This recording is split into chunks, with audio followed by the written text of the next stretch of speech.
राजू एक छोटे गांव में रहने वाला एक मेहनती किसान था। उसकी जिंदगी का एक ही सपना था, अपने बेटे अर्जुन को पढ़ा लिखाकर बड़ा आदमी बनाना। पत्नी के गुजर जाने के बाद राजू ने अकेले ही अर्जुन की परवरिश की। खेत में काम करता, पसीना बहाता और जो भी कमाता अर्जुन की पढ़ाई पर खर्च कर देता। अर्जुन होशियार था और पिता की मेहनत को समझता भी था, लेकिन कभी कभी उसे शर्म आती जब उसके दोस्त उसके पिता को गंदे कपड़ों में खेत से आते देखते।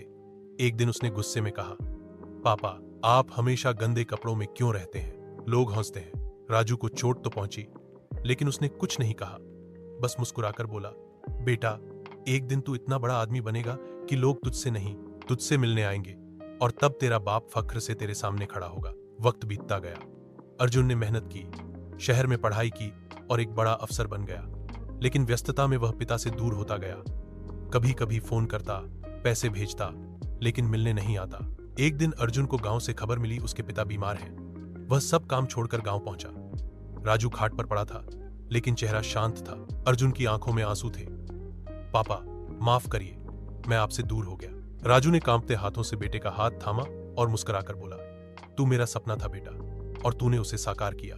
अब मुझे कुछ नहीं चाहिए। अर्जुन ने पहली बार अपने पिता के पैर छुए और कहा, अब मैं वादा करता हूं पापा, आपकी मेहनत को कभी नहीं भूलूंगा। राजू की आंखें बंद हो गईं, लेकिन चेहरे पर संतोष की मुस्कान थी। एक पिता को उसका सबसे बड़ा इनाम मिल चुका था।